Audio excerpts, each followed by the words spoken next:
E aí galera, tudo bem com vocês? Vamos aí para mais um giro de notícias sobre o Cruzeiro com questões importantes que têm movimentado o ambiente do nosso clube. Meu nome é Emerson Araújo, esse é o canal 6x1 e desde o início eu peço para você deixar o like no vídeo, se inscrever no canal caso ainda não seja inscrito e usar os comentários para deixar a sua opinião sobre cada um dos assuntos. Sempre lembrando que esse vídeo é feito com o patrocínio do OneFootball, que nessa temporada está transmitindo de forma gratuita e exclusiva alguns campeonatos europeus, com destaque para a Bundesliga. E para assistir os jogos do campeonato alemão, você só precisa baixar o app pelo link da descrição, ir na aba Jogos, depois na aba Assista. Aí é só escolher o jogo que você quer ver sem precisar incluir cartão de crédito nem nada. E como sempre é importante lembrar, o OneFootball é um aplicativo muito completo que tem tudo que envolve esse universo do futebol. Ele é totalmente gratuito, está disponível tanto para Android quanto para iOS e o link para você baixá-lo está aqui na descrição desse vídeo. O jogo de sábado foi bacana demais, conseguimos aquela vitória por 2x1 sobre a Caldense ali no finalzinho, já no apagar das luzes, né?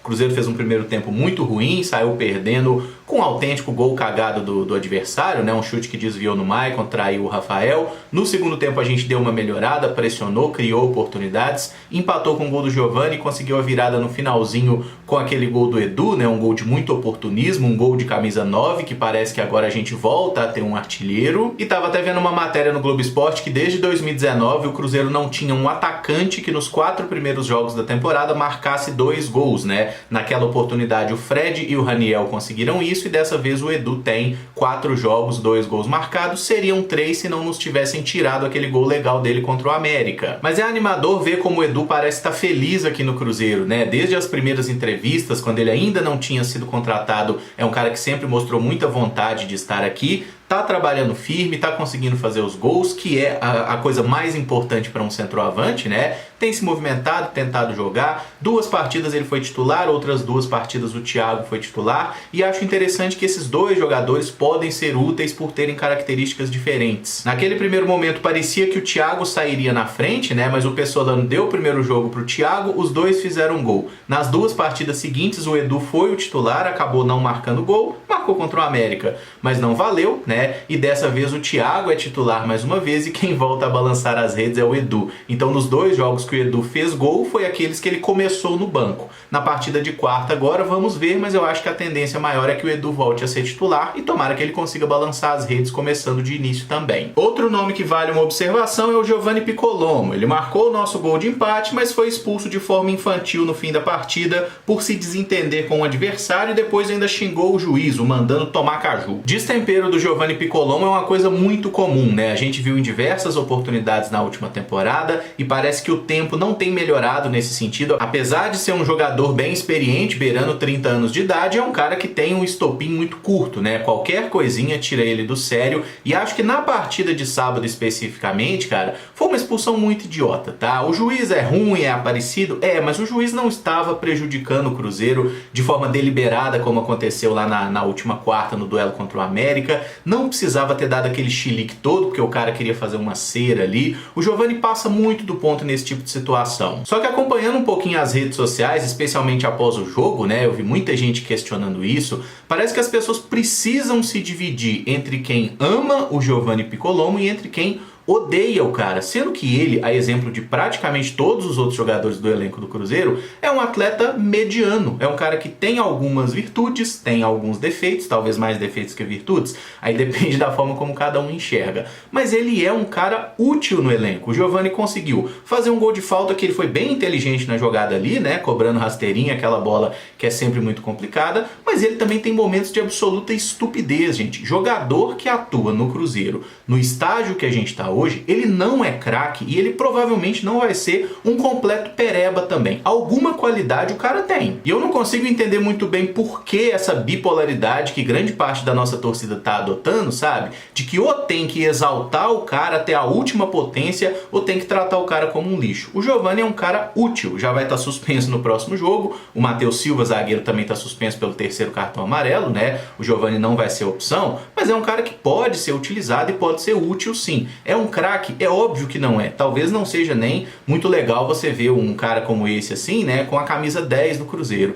Mas, gente, nós já tivemos pessoas piores aí, tá? Amaral com a 10, Bruno Soneca. O Giovani tem seus lampejos, tem bons momentos sim, e eu acho que a gente não precisa ser essa coisa 880, tá? Tem toda uma zona cinzenta aí, e eu acho que o Giovani e a grande parte dos jogadores do Cruzeiro tá por aí. São caras úteis, mas craque a gente não tem nenhum. O treinador Paulo Pessolano voltou a falar após o jogo que ainda não tem um time titular na cabeça, que vai seguir fazendo experiências no time e que até o final do Campeonato Mineiro imagina já ter um 11 ideal. Ele ressaltou que faltou agressividade e movimentação com a bola no primeiro tempo, mas que isso melhorou na segunda etapa, até por isso a gente conseguiu a vitória. Ainda que muitas vezes a gente discorde aí das escalações do Pessolano, que a gente prefira um ou outro jogador, por exemplo, eu não consigo entender por que o Brock tá jogando tanto e por que caras da base, como por exemplo o Paulo, né, no último jogo ele queria ter um zagueiro canhoto, o Paulo não estava à disposição do elenco principal. Eu não consigo entender por quê, porque o Campeonato Mineiro era o momento ideal para ele receber uma sequência,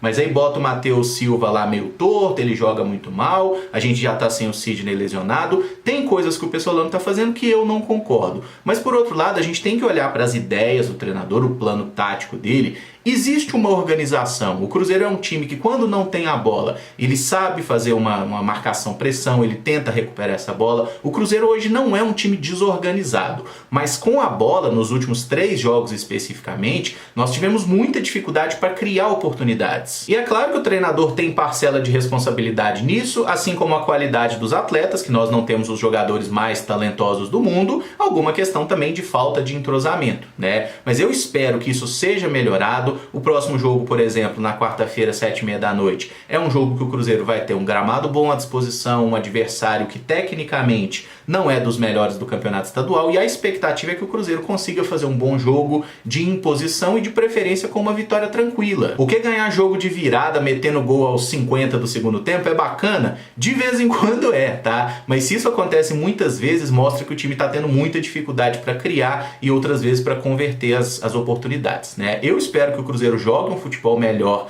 na próxima partida e que a gente siga uma evolução, né? Até porque quando começarem os desafios a partir da Copa do Brasil contra o Sergipe e também a Série B, a gente precisa que o Cruzeiro jogue num nível melhor e mais consistente, né? O primeiro tempo em relação ao segundo foi muito pior no sábado. Uma boa notícia envolve o zagueiro Fabrício Bruno. O Flamengo está comprando o jogador do Bragantino por aproximadamente 15 milhões de reais. Como o Cruzeiro tem 20% dos direitos do atleta e ainda um percentual como clube formador, devemos embolsar mais de 3 milhões de reais de acordo com a apuração da Itatiaia. Esse negócio está muito perto de ser oficializado e é uma excelente notícia pra gente, né? O Fabrício Bruno foi um jogador que saiu do Cruzeiro em litígio, né? Ali no final de 2019, início de 2020, entrou na justiça, depois o Cruzeiro costurou um acordo ali com o Red Bull Bragantino e ficou com 20% do jogador. O Flamengo está comprando agora por 2,5 milhões de euros, né? O Fabrício Bruno é sim um bom zagueiro, já tinha mostrado isso no Cruzeiro, foi bem na Chapecoense. Ah, mas em 2019 ele não jogou bem. Em 2019 eu diria que ele não conseguiu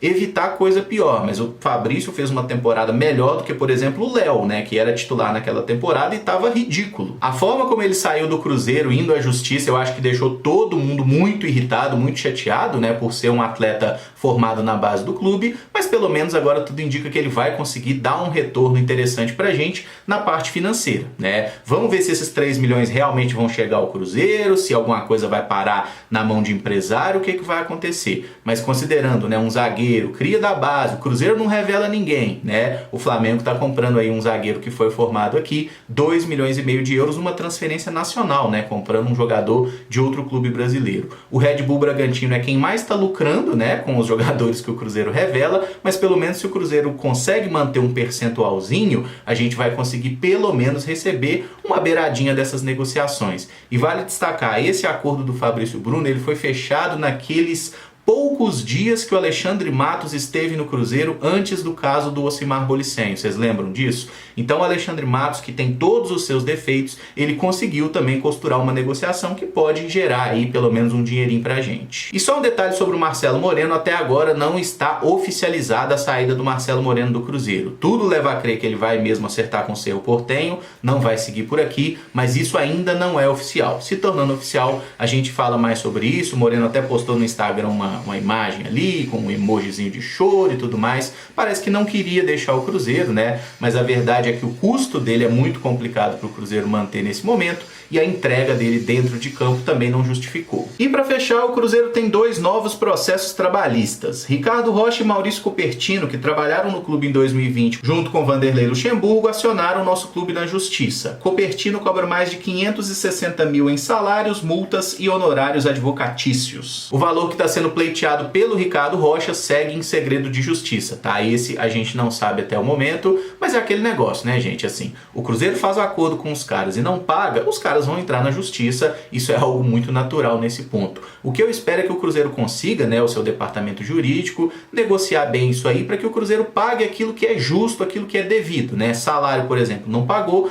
tem que pagar. Agora os caras, quando vão entrar na justiça, sempre dão uma pesada na mão, pedem uns trem a mais, umas multas meio estranhas, uns adicional não sei da onde, que o Cruzeiro consiga fazer um acordo e que pague tudo aquilo que os profissionais devem receber efetivamente, mas sem dar facada demais também, né? Porque o Cruzeiro já tá bem ferrado de grana aí e a gente precisa acertar isso e gastar só aquilo que precisa gastar mesmo, porque até o barato pra gente já tá saindo muito caro, né? E sobre o jogo de quarta-feira, Cruzeiro e Democrata, 7h30 da noite no Mineirão, os ingressos já estão sendo vendidos. O Cruzeiro fez um acordo aí com um laboratório, né? Eu vou deixar aqui na descrição do vídeo, inclusive, o link com a matéria do site do Cruzeiro, para que vocês possam ver todos os detalhes, valores de ingresso, protocolo de Covid, qual que é o laboratório, os endereços para fazer o teste também, para todo mundo que tiver interesse em ir na partida de quarta-feira. E eu encerro o vídeo por aqui. Se você gostou, eu peço que deixe o like, se inscreva no canal caso ainda não seja inscrito e use os comentários para opinar sobre cada um dos assuntos. Muito obrigado por acompanhar, um abraço e até o próximo vídeo. Valeu!